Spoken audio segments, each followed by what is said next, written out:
Here with the third-ranked light heavyweight in the world, Jesse Hart. What's good, Jesse? I'm good. Good to be back on YSL, man. I'm in great spirits. I feel good. You know what I'm saying? Everything is go. All right, Jesse. Shit happened with the last fight. Yeah, night of the fight, card got canceled midway. It was supposed to be a tune-up for you. What's your thoughts on not being able to fight and not being able to get that rust off?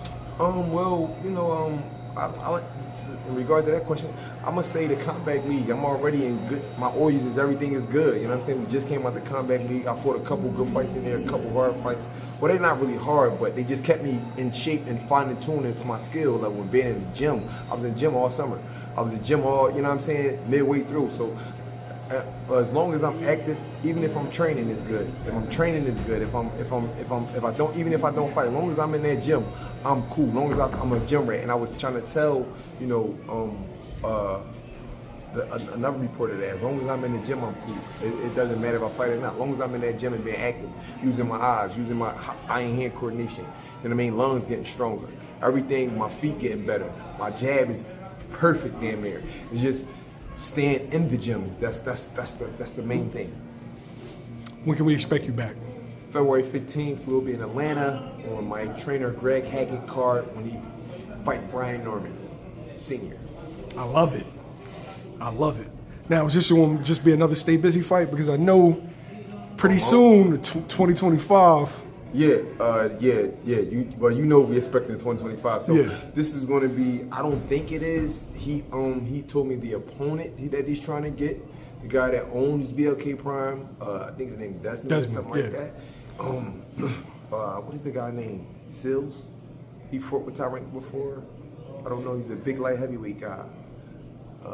Michael Sills. Okay, I know you're big puncher.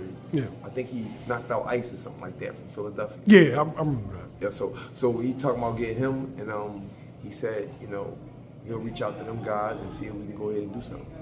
But I'm looking forward to fighting. You know what I'm saying? February 15th, I'm looking forward to being back on BLK Prime. We just working out a little bit of more details, but it's coming. All right, so February 15th, Atlanta. Right. There's a fight February 1st. So I know everything in boxing is really about schedules. A lot of fans don't understand it, right. But it's about schedules. Right. And that schedule perfectly aligns with another fight, right. Two guys that you've been in. One you've been in talks with. Right. Oh shit, both you've been in somewhat talks with. Both. David Morrell, David Benavidez. Right. Are you going to be watching that fight closely? Absolutely. Because I know the winner, I'm right there. I can go ahead and we can go ahead and get it on. But you're not going to get me rusty. That's why I picked February 15th, and that's why we came together to do a deal. Like I said, I appreciate Desmond, man, for reaching out and knowing what my situation is and knowing that I need to fight. But, I mean, that's what we in talks with now. You know what I mean? Y'all not gonna keep talking about fighting me, then fight each other. Y'all not gonna keep talking about fighting me and then not fight me. No, now I'm in position, and I'm well oiled down there. Y'all two fought each other. Y'all go ahead and do what y'all need to do, and then, you know what I mean, I'll get it on with either one of y'all. Now, in that fight, are you looking for strengths, you looking for weaknesses, or a combination of the two? Combination of the two.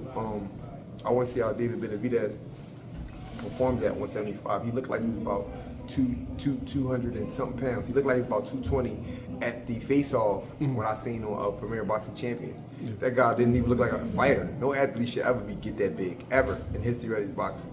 That's laziness, that's inactivity, and that's just, I don't care. I'm gonna eat what I want, a bunch of tamales and beer drinking. He had a beer belly, ladies and gentlemen. That was a beer belly. I'm not looking there. Every time you see Jesse, I'm lean, mean, cut up in great shape. I will never, that's not how fighters supposed to carry themselves. That's not how champions supposed to carry themselves. Dave Morrell, I'm looking, have he grown? Can we get him, that last fight, I seen a lot of weaknesses in him, a lot of weaknesses. I'm looking at have he grown from that fight. Then he went 12 rounds for the first time in his ever career. You know what I mean? I ran a knife, I seen he start slowing down. I seen you can touch him on his chin. You can clip him if you get him at the right time. He slows down around about the ninth round. And David Benavidez, his living habits outside the ring, did that catch up to him? I'm watching for all that.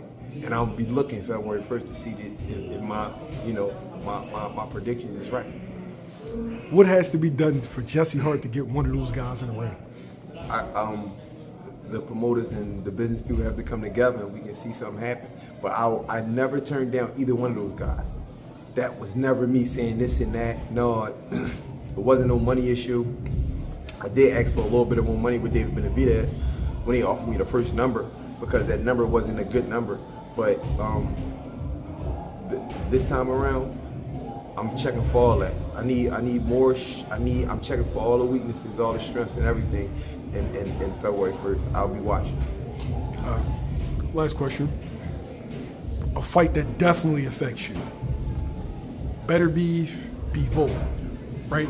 You rank number 3. Right. So you're in line, whether, next fight after February 15th, right, or the fight after that, to be called as the mandatory. Right. No, to be called as the guy who picked, they choose, because he's fighting his mandatory now. So once the champion fight his mandatory, so voluntary, he can choose within the top 5 who he want to fight. Okay. So again, I'll be called. I'm in the top 5. I can get a phone call at any given time after he fight Bivol, or if Bivol win. Yeah. I think it'll be a trilogy, but that's just my prediction. I think they have a 3rd fight, but I would love to fight Beterbiev if that fight presents itself. I'm there, and that's what I'm doing. I'm staying in position. What did you see in that first fight that you, Jesse Hart, could capitalize on? He don't like a fighter that move their legs. And people know, if you've been in the gym, you watch me, I use my legs a lot. I've never been knocked out. I've been down, but I've never been knocked out. I've never been stopped. I've never been that hurt.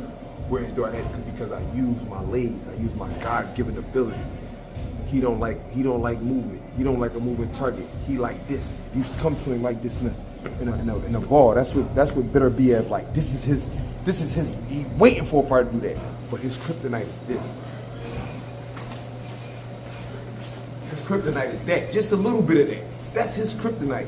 And Bivol showed us why they come so close. You just got to use your legs, use angles, and maneuver. Who do you think won that first fight? I believe Bivol won it. Not by landslide, but in the earlier rounds, I believe they gave him a lot less rounds than he won. When he used his legs and he stole, and his guard was always, it was here, but his legs was always on the back foot. That's why when you were seeing blocking, the punches ain't really affecting. You thought his head was there, but it was back here. It's just his guard was right here.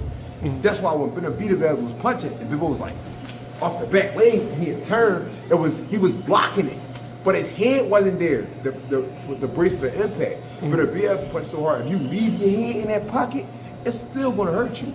It's still gonna wobble you or something.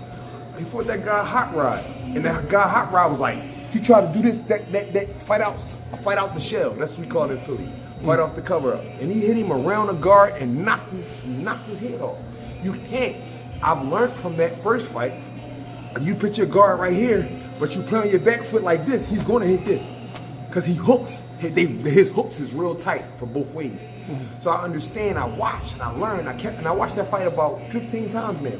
Because I wanted to see what Bivol did to neutralize and beat him and beat his power. All he did was stay on his back foot and use his legs. That whole entire fight, and pop his jab. People say he didn't throw enough punches. No, he threw way more punches than Beterbiev. Who wins the rematch? I think Bivol.